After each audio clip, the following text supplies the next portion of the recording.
Caller, guys. Thanks for calling in to Radar Radio. You're live. Hi, this is Keisha Jackson. No, it ain't.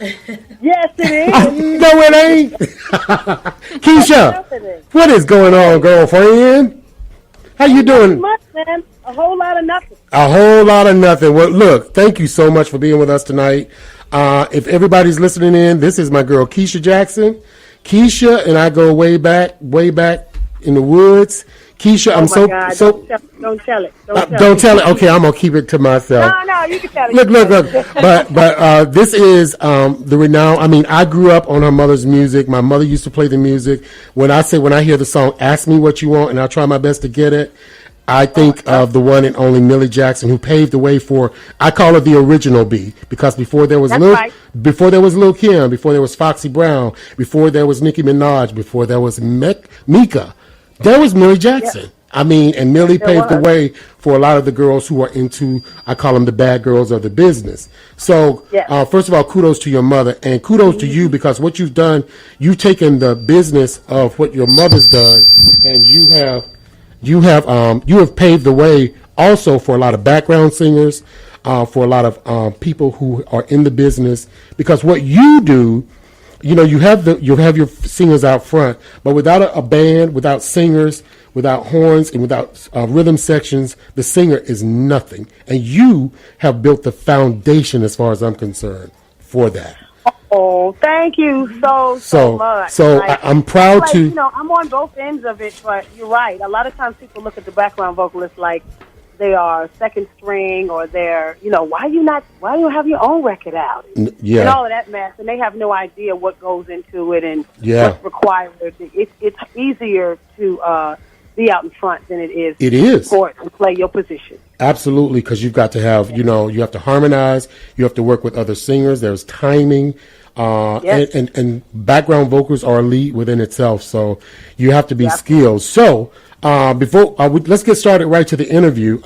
First of all, you also have a broadcast called Soul Sisters with two other lovely young ladies. Tell us about that broadcast. So Soul Sisters is a show that we do every Tuesday live, 6:30 p.m. on Tuesdays East Coast time. Tuesdays 6:30 East Coast time, with the daughters of James Brown and Isaac Hayes. So it's myself, it's Yama Brown, and Heather Hayes. And we decided to call it Soul Sisters. And it's basically, we play the music of the era of our parents. So it goes anywhere from like the 1960s all the way up until mid-80s. It's talk radio. It's sister talk, honey. So it gets a little raw sometimes. And sister talk and soul music. That's what it is. I like that. That's good. Yeah. Okay, that's dope. Tell us, what was it like being a little girl singing the OJs, Isley Brothers, visiting your mother during the time when you were like small? Did you know who your mother was at a young age? You didn't? No, absolutely did not. I mean, I knew who she was, but it wasn't special. Wow. It wasn't special. She was just mom. That's a good mother, because it was just mom. It was just whatever it was. You know what I'm saying? And I, typically, when you have like the Isley Brothers that lived in Teaneck, and they were friends of my mom's, and you had like Chuck Jackson, you had Ray Goodman and Brown. They were also very, very good friends. So they would be over any day of the week for no reason at all. And so, the kids played with each other. You know what I'm saying? So we kind of hung out at each other's houses, and we played with each other's kids. And I went to school, and I had those friends there. But it all seemed very normal to me. It's not like I thought that everyone's parent was an entertainer. I didn't think that. But I guess it's all that I knew. So it didn't seem so odd to me. Okay. Let's talk about the early days. We're talking about early 90s. The group Obsession. And let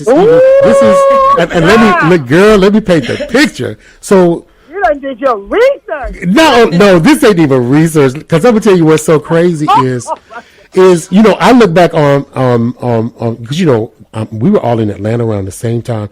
This is before LaFace ever set foot on Peachtree. There were groups like, do you remember Princess and Starbreeze? Of course, Deborah Killings. Deborah Killings. Work with her with exactly. So it was up the hottest groups This is crazy. The hottest groups was Obsession, Prisons and Starbreeze, and Unlimited Touch. That's right. Unlimited Touch. The Prisons. Okay, first of all, we had Deborah Killings, who went on to do so much backup work with LaFace Records. You had Obsession, and Obsession was with Keisha Jackson, and then you had Unlimited Touch, which was myself, my boo, Tammy Davis, and Ricky. Yes. And we would all perform throughout Atlanta, and we would just tear up the Toe Chitlin circuit. Yes, and kill it. You know, and this was before LaFace Records. So I always say we kind of broke ground and we all did our thing, and then left Atlanta. What do you remember most about those early years of Atlanta? For me, I guess it didn't feel hard as it does now. Oh my God, you're so right. We were all so excited, and so we were just kind of doing what needed to be done. It wasn't like, it wasn't easy, but I think, when you're in the mindset of, hey, I want to sing. This is what I got to do, so I'm going to do it. You know what I mean? So when you get older, and then in hindsight, when you kind of look at it, you're like, golly, we used to work our tail off. Like, it's not even that hard anymore. Yeah, it was fun. What I mean? You know what, Keisha? It was so much fun. It was so much fun. Yeah. It was just fun, even though, like you're saying, it was work, but it was fun. But it was hard work. Yeah, it was hard work as well, because the fact that we were traveling not just around the city, but we were outside of the city. We were traveling. We had a U-Haul hitch. We had to rent trailers and U-Haul and load our own equipment and ride to these places and unhitch the U-Haul and unload the equipment, set up. Do your own makeup. Do your own hair. Yeah, man. Yeah. And get those wrinkles out the clothes before you go on. Yes. The whole thing. Yeah. Yes. It really felt like when you see old documentaries of the older groups and what they used to do, like when they did 4 and 5 shows at the Apollo. Yeah. When I look at what we did, it seems like that was the same comparison. That was our 4 or 5 shows at the Apollo. That was our hustle. That was our. And now it's like when you think about the sense of entitlement and how easy it is to get on. And it's like, God, you don't even have to work. All you got to do is join some competition and you in. Like, you in. You know what I mean?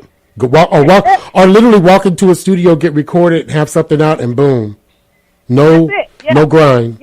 Yeah, we had to work our records. We had to, but the other side of it is there was more longevity than it is now. It wasn't like at the snap of a finger you in, and at the snap of a finger you're out. So the time that you put in is actually the time that you got out of it. And hi, this is Latrice. Hey, Latrice. Hi. It's a pleasure to speak with you.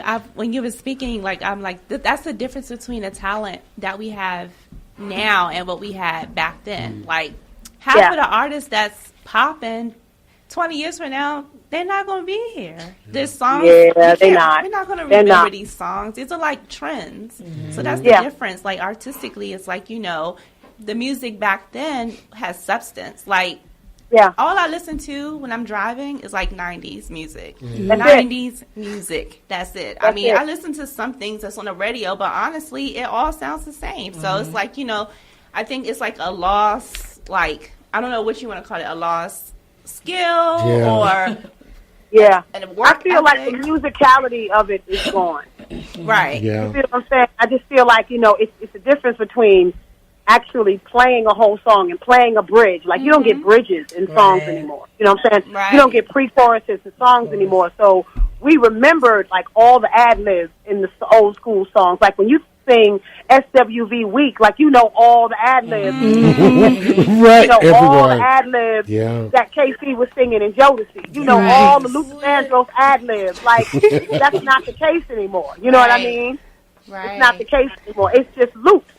Whereas before, it was actually playing the song from top to bottom. It wasn't just a loop, I want to say, and this is Mika, I want to say that I agree with everything you're saying, and especially being in that generation, because I listened to mostly music that was either out before I was born or out when I was a toddler. And it's mostly, 90s music.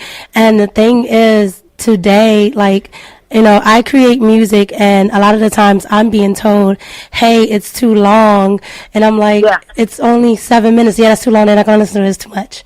So I agree with everything you're saying, but I come from listening to a generation that like drew you in for like a cool 10 minutes. And it's not like, you know. So. New microwave and even like if you go back before the 90s, it wasn't abnormal, for lack of a better word. It wasn't.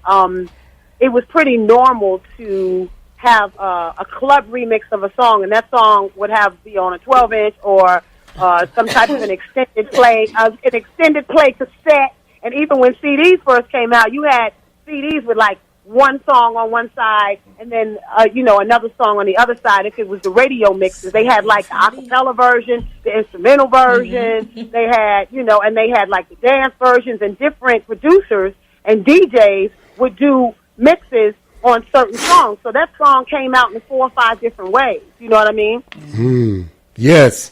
And I remember. Go ahead. When things got cut down, when radio decided that they had to get a certain amount of songs played in an hour, and then that's what cut those songs down to 3 minutes and 22 seconds. And then now it's like 2 minutes and something. Yeah. So the reason why the songs you're creating now is considered too long is because it's too long for a radio format. Radio, if you go to like 2:55 in a song, in a 10-minute song, you haven't even gotten to the second chorus yet. You know what I'm saying?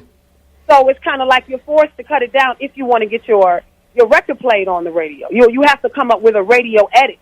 You know what I mean? And so it's kind of like it trickles down to the consumer. But the reason why, it's like I can't even blame the consumer for that one. That's strictly radio. And, payola, excuse me, hey. They don't ever want to talk about that. We're paying you to play this many of our songs on a particular label, paying a radio station this much money to get this many songs played on the radio in an hour. That's why you hear the same songs over and over and over again. At the age of 15, what made you want to become an artist outside of seeing your mother as a major player in the game? Well, I wanted to do it anyway. Okay. It's just that she protested so hard, I was lying to everybody. Like, no, I don't want to do that. No, I don't want to do that. But I did want to do that. She knew I wanted to do that, but she kept saying, no, you're not. You're not doing this. You're going to school for something. And so I went to school. When I went to college, I went to school as to be an attorney, to be a lawyer. And I ended up leaving the school because I was like, how many years I got to be here? I don't want to.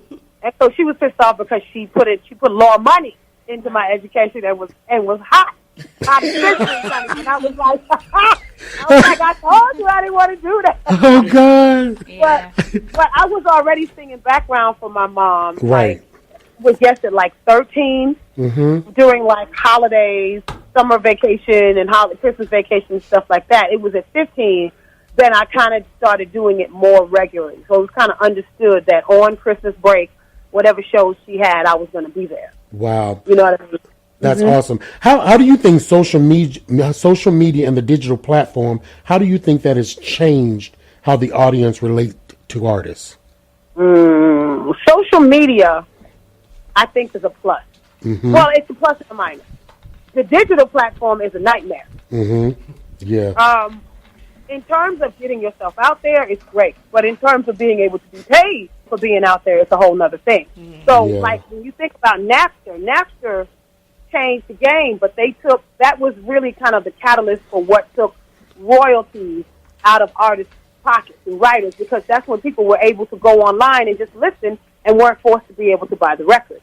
So when you're talking about, like, digital platforms, the other negative side to it is that people don't look at album credits anymore. People don't buy the whole record anymore. People don't go and say, oh, this CDs are going to be out. Let me go get my such and such CD when you knew it was going to drop, like you was in the store buying it. Whereas now you can choose one song.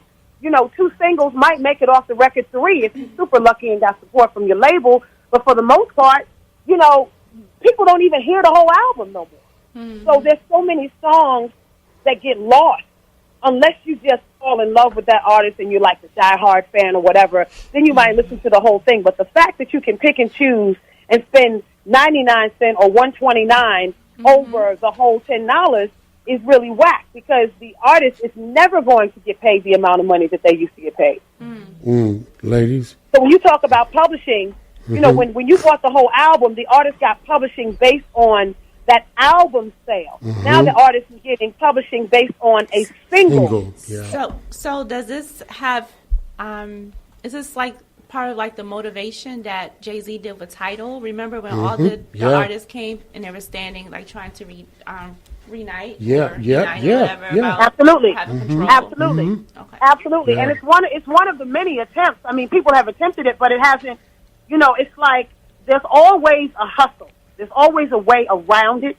And so, you know, you thought that like iTunes was going to be the answer to it all because you got to pay for it. But then people are only downloading one thing. So then streaming became the thing. But you got people that steal so much music that streaming is just not, it's not beneficial to the artist. So artists, they don't get paid the same thing for streams that they do for an actual purchase. You know what I'm saying? Tidal, when it charges you a membership, then it kind of forces you. But you think about $9.99 a month, you can stream however many records you want. Yeah. Right. You know, so it's still not the same amount of money. It and isn't. It's kind of like, you know, it's nowhere near the amount of money that you. So it's harder for an artist to go gold, platinum.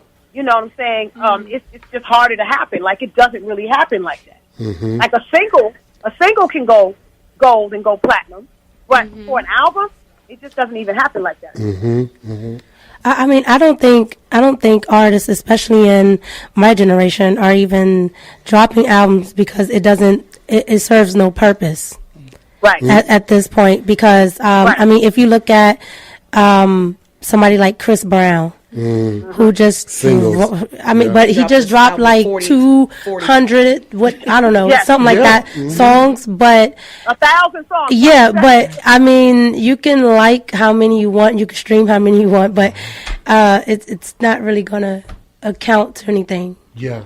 So it really, you know, it adds to like, you know, his star quality maybe, and you liking him, but it doesn't really add up like it would have in the in the 90s. Yeah. Okay. So right, exactly. The thing is that like it takes less time to do music these days. Like what's required of the artist, and especially because Chris Brown is also a dancer.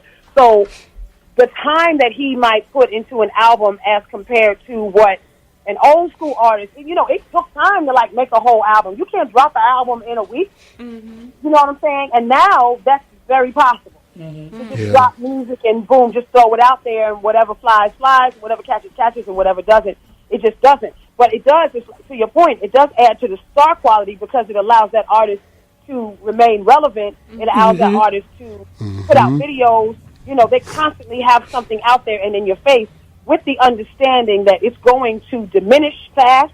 Just as quickly as it was thrown out there, it's going to go away. Yeah. So they end up finding other creative ways to keep the attention of the listener or the followers in this case. So, for example, like Chris Brown, other artists that are like dancers, I don't know if you guys knew this, but like artists now pay for, like when you see people dancing and stuff on Instagram stuff, they get paid to do that. So if you talk about like Ayo and Teo, like really popular dancers, you know what I'm saying? They get paid to dance to this particular record because their following as dancers is so crazy that if they're dancing to that, that's going to make their followers go buy that record. Yeah, that's so true. Come on, educate the folks, girl. Yeah, the social media influencers. Yeah, it is. So to your original question, like, social media, I feel like is a plus. Yeah. It forces the creativity, but for like older artists that you got some older artists that just are like, I don't understand it. I don't, you know what I mean? Like, they just ain't trying to get with it. And unfortunately for them, they're going to suffer from it. So, like, they got to get, but my whole thing is like, baby, get your kids to do it for you. Get somebody to do it, like somebody who's on the pulse of it at all times. Like, you're going to have to hire somebody that specializes in that, and then you'll be on top of it. But, you know, I mean, when you're talking about older artists, like 90s artists are kind of into it, You know what I mean? Like, surprisingly, like, a Keith Sweat, like, he kind of stays on top of his social media game, you know what I mean? But it's still not to the level of like, the younger generation, but at the same time, it's not required of them. So when you're thinking about Keith Sweat, somebody who's following Ayo and Tayo in videos and listening to Cardi B, is not Keith Sweat audience anyway. So they're fine. So Keith Sweat followers is fine with him posting something twice a week. They're perfectly fine with that because they ain't on social media like that. Right. That's not his audience. Yes, right. Exactly. And he's not chasing them either. So what social media gives you the opportunity to kind of really hone in on your audience. Right. So this, you know what I mean? This is Susie. Whoever your followers is, they're into you. Right. Makes sense. So would you agree when they're saying that the best way to make money now is when artists actually tour or do shows? Well, it depends on what kind of artist you are. Okay. Because independent artists, yes. Okay. Because independent artists, you know, I mean, if you're talking about like straight street selling records out the trunk, you can make a lot of money doing that. And so when you go back to the MySpace days and Soulja Boy, for example, he's the one who really jumped off that whole social media selling your records, doing it independent. Because he sold his, he did, I think it was Soulja Boy Tell Him. He did that. That was a single on MySpace, and he sold it for $1, and he made $1 million from MySpace. From MySpace. Nobody had done that before that. And so it was kind of like he's really kind of jumped it off like, what? Wait a minute. And it's all mine? Right, you know, right. Because at that time, you didn't have platforms that was taking a piece of it. Right. If you charged $1, then the dollar was yours. Right. You know what I'm saying? So Soulja Boy kind of jumped that off, and then when he jumped that off, that kind of got, you know, the social media platforms kind of hip to it. But that's the reason why you're like the social media stars, for lack of better words. Your social media stars are able to make money off of YouTube and monetize that. But to your question, when you talk about touring, it depends. If you're signed to a major label, touring is no longer the best way to necessarily make your money. I mean, you'll probably make most of your money off touring because it's not coming through record deals, but new artists now are all signing 360 deals, which means that record labels get a piece of your tour. They get a percentage. It is in the recording contract that they get a percentage of your merchandising, of your live performances, of everything. So that's what a 360 deal is. They get a piece of it all the way around. All the time. You just made me have a flashback of when Prince said that tattoo was slave on his face. That's what you yeah, exactly. But you know what? I think the reason the difference is then it made no sense to have a 360 deal. Now it makes more sense for the record labels because music isn't selling like it was. So if I'm just going to put you in a deal for music, okay, you might be willing to do that, and I can, you know, take your money, whatever you make from there. But then you go on these tours, and then now everything is about the brand. Like people are buying into the brand; they're not just buying into the music. So if I don't have you wrapped around that, you done made all this money, and you could just go on without my label. So the 360s make sense for them. That the label puts all of this money into the artist. I mean, they don't do a whole bunch of artist development anymore, and they want you to do as much as you can. When you come, you got to pretty much be the complete package. Yeah. But if they're going to come and distribute you and make sure your stuff is around the world and they're spending that money on you, they need to guarantee that they're going to get their money back.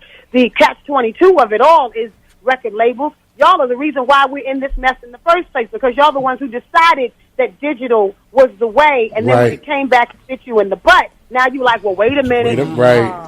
Wait a minute, we need to get some of that. Well, wait a minute, your bright idea didn't work, huh? Right. You know what I'm saying? So they're the reasons why them and the artist is not making any money anymore. Right. That's true. We've got, we have another question for you. Hello, this is Z. How are you? So I have a question. So you just schooled a lot of people. I know there are a lot of singers listening, especially with the 360. What advice would you give singers who are trying to keep the music in the music, especially with how you said what's going on? Like, what advice would you give those artists? I know Mika, for instance, I know she sings like music and she wants to keep that alive. So what would you say to these singers?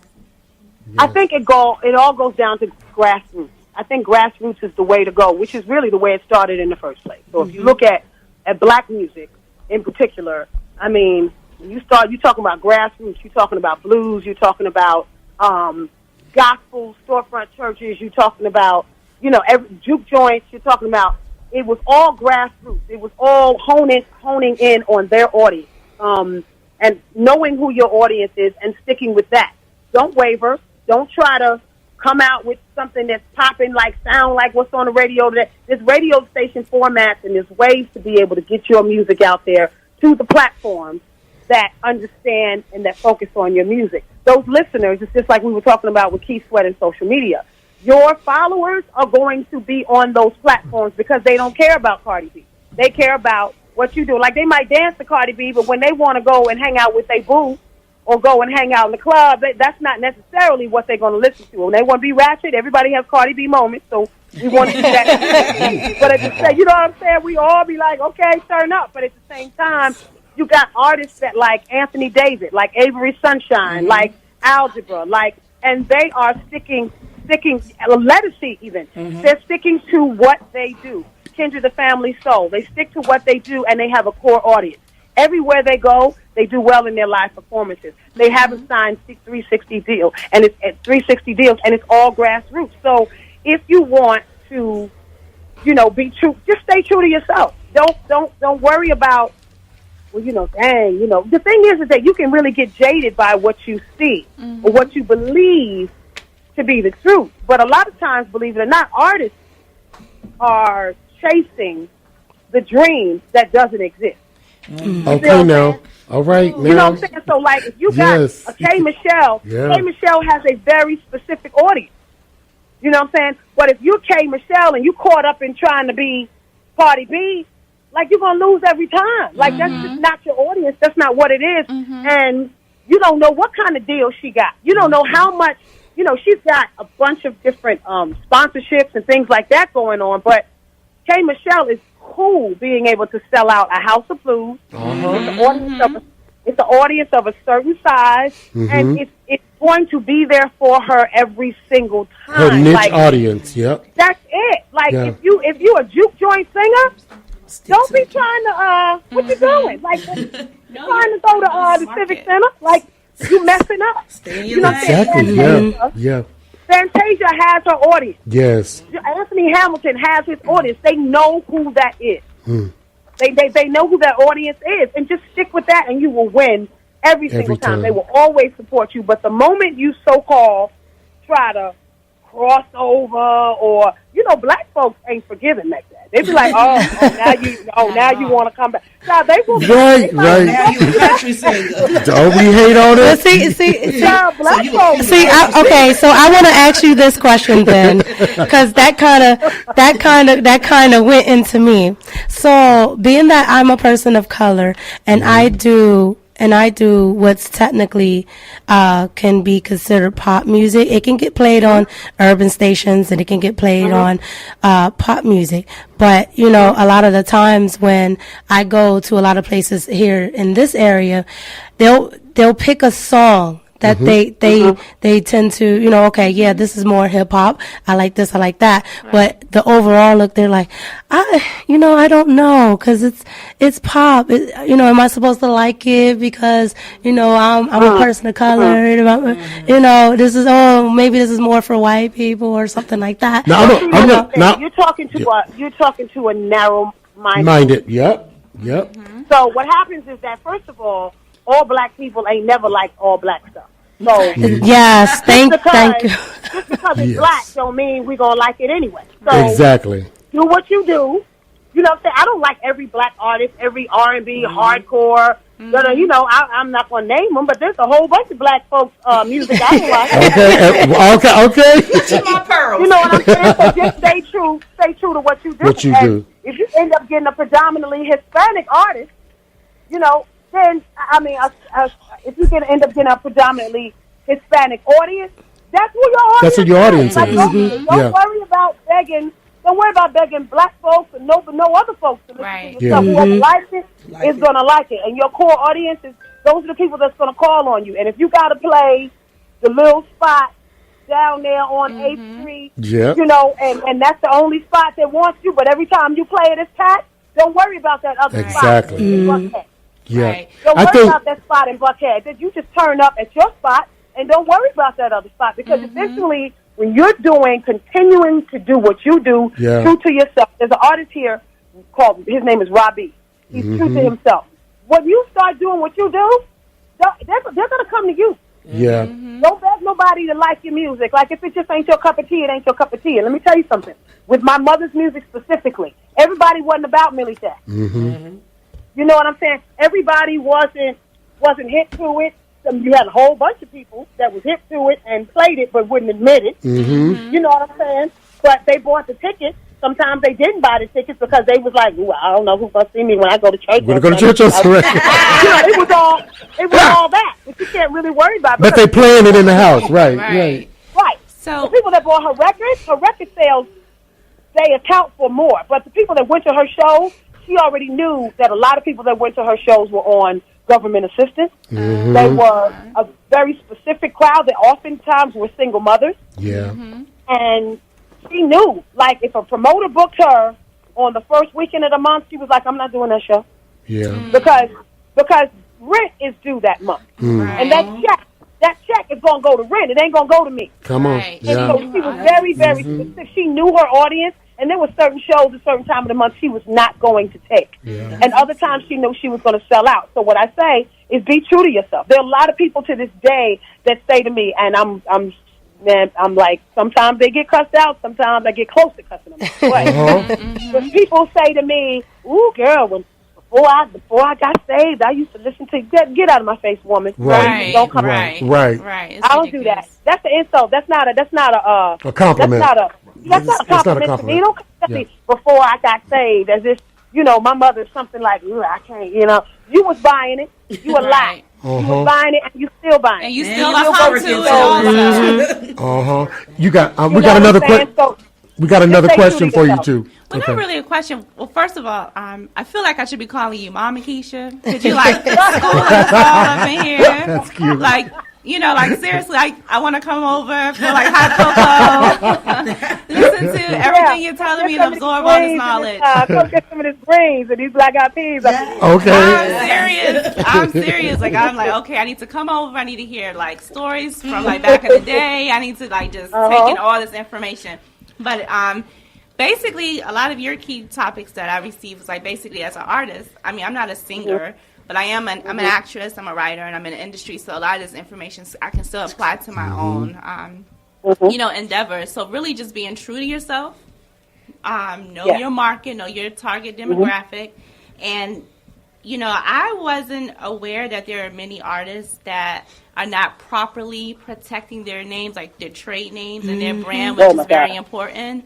So what advice would you give to, those artists who are just kind of out there just, putting themselves out there, but their brand isn't protected? So, we're talking about record labels and how they're monopolizing off of artists, and artists aren't getting paid. And, so, okay, your name is on X, Y, and Z, lunchbox, book bag, but the artist is not getting no money from it because they're not properly protecting their rights, their name.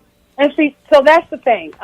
You have to be first of all, it costs money to do it.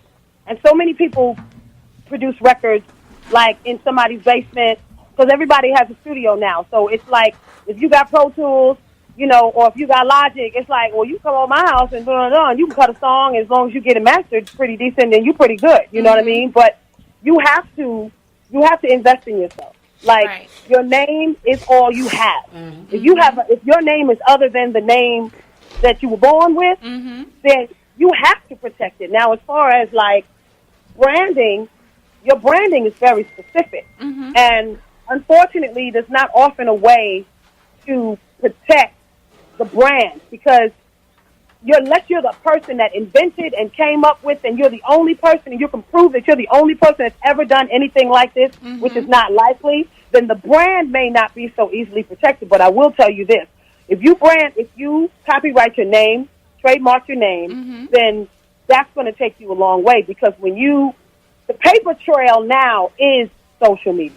Right. It is the internet. It is email. It is well, wait a minute, hold on, because I had this name ever since. You don't own it. You did the copyright on it, but if you can trace back, if nobody can trace back that you were not the first person to do what you do, it's on social media. It's like I said, emails. It's somewhere. It's out there where if somebody has ever done it before. Right. So that's a way of you've got that proof. You feel what I'm saying? So it's not necessarily that you need to file with the Library of Congress that you have this specific talent to do this, because a lot of people have talent, but your name is yours. It's like Tina Turner. All I want is my name. Right. Wow.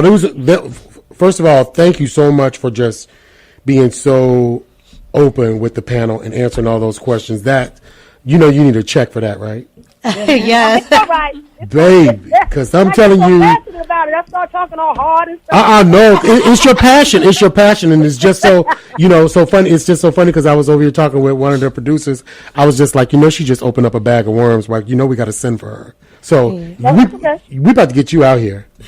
Let's do it. It's not a game. I'm serious because y'all are so good though. Y'all are so great. And what y'all do, like the questions are great. I mean, thank honestly, you. I got the hot panel, girl. This is one of the few interviews I've had where it's like, it's not okay. I'm so proud that you would say that. People with the question, come on, like y'all seriously, had them there. That's y'all a huge compliment. Like, it was engaging. It was thank great. You so much. Thank you so much. Thank you so much. So, a few more questions before we let you go. What are you currently working on right now? We know that you have One Voice Entertainment, and right now, for everybody that's listening, if you're listening on the line, and for the panel, if you can imagine what she just did, you can imagine what One Voice is, because it's all about this woman teaching people about the business, but also about singing in the business, how to work your voice, how to position yourself, also getting you job placement as a singer, and all of this information. So outside of what you're working on, tell us about One Voice Entertainment also. So One Voice Entertainment is a vocal coaching agency that I started in 2001.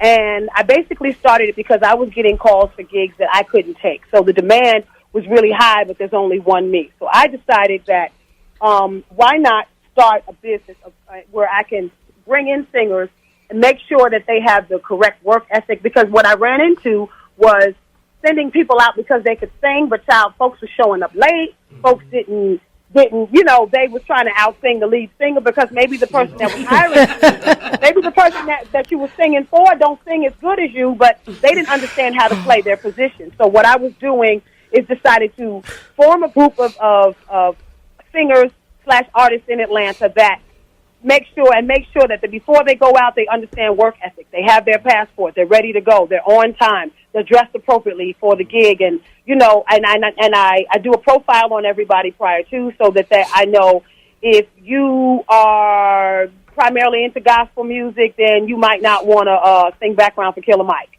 Right, you know what I'm saying? Right. You might not want to be around the 420 smoke like all day long. All day long, so right. I'm able to form those profiles and see who's available when I get a call for a need. If there's a need, if it's a jazz club and you don't sing jazz, you're not going to get the call. And so it just allowed me to be able to help people when there was nobody really to help me. Because when we did it, it was hustle, hustle, hustle.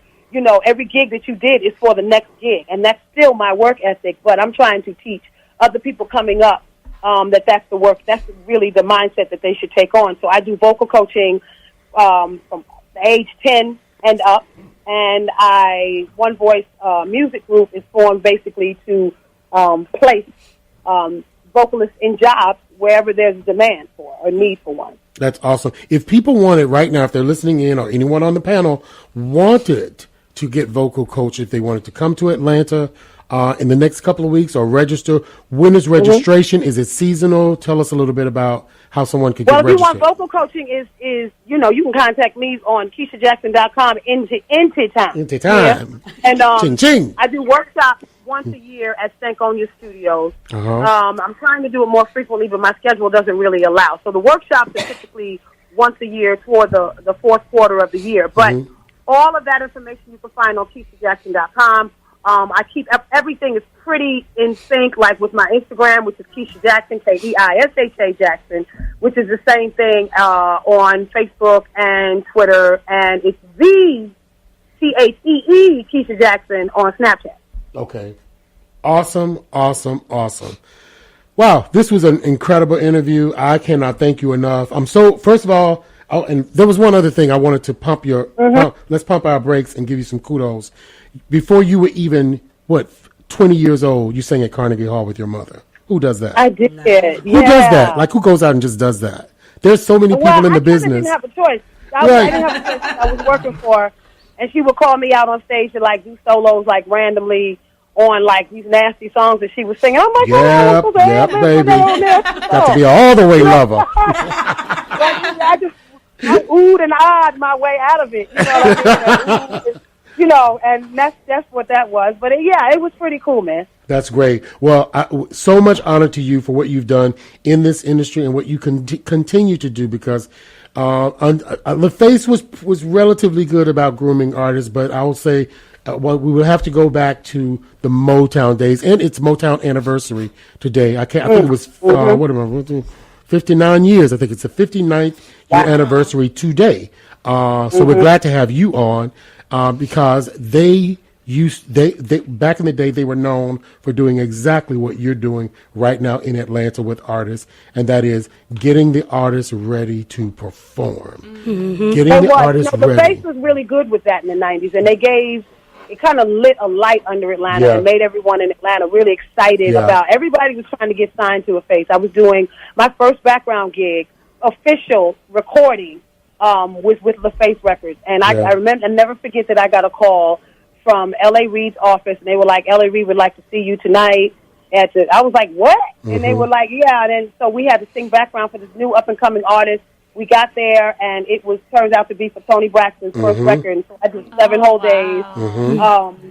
And from then, like, they kept me working. I sang on Aretha Franklin stuff. I sang on Whitney and Bobby, that we got something in common. That was me singing on there. It was a whole bunch of stuff that came out of LaFace Records, and that was by coincidence. Usher was like a little boy in the booth, and we were all squunched up in this little booth at L.A. Reid's studio singing that hook for Something in Common. We was like, who's this little kid in here? And it was Usher. It was crazy because he came out with an album, like his album came out like a year and a half later after that. So was this a studio at the house? Pivotal. This is studio at the house, right? In the back? Yeah, this was the studio that was at the house, exactly. Yep. I've been in that booth. Yep. Okay. Well, I love you to death. I love you to pieces. We have so much history together. I'm so proud of you because you are an icon that we don't get to hear about. Those icons that we don't get to see. Those icons that are not published. You are the backbone of what this industry is all about, and I am just so proud that I have history with you and that I know you. So thank you so much, honey. We done came a long way. Baby, ain't us done come a long way? The hustle is real. The hustle is real. So look, I'm going to be in contact with you because we got some business to do, and we're doing some stuff here this year, this spring, and we want to get you involved. And so I'll definitely be in contact with you. Keisha Jackson, thank you so much. Thank you. Thank you. Bye, ladies. Appreciate you. Hey, and we gotta listen to you guys. When are you guys on every week? Oh, we're on Thursday. Well, I'm sorry. I didn't know that we changed the date. We're on Tuesdays, 6:30 p.m. live. Awesome. Tuesday, 6:30 p.m. on Dash Radio. Okay. So if you download the app or if you go online, we're on the Dash Radio platform, and it's on the Pure Soul station. Okay, so Soul Sisters. Yeah, if you Google Soul Sisters Dash Radio, bloop, it'll pop right up. You got it. We're going to start listening, baby. Take care. Thank you so much for this interview. Thank you so much. Mama Keisha, remember me. I'm Latrice. I'm coming with my coffee mug. Get some more coffees. Just hit me up. When you hit me up, just say, hey, Auntie Keisha, it's me. Okay. Right. You guys make sure you follow each other. Thank you, Keisha, and we'll talk to you soon. Talk to you later. All right, guys. That was an awesome interview. Hey, guys, we'll be right back. Spinning around and round, I've been looking up and down, left and right, trying to understand how do I fit in this crazy thing called life. I try to do what makes me happy, 'cause the worry only spoils the fun. The best I can do, if I make number 2, we shoot for number 1. And when it's all said and done, I wanna give you my all. You know that I do.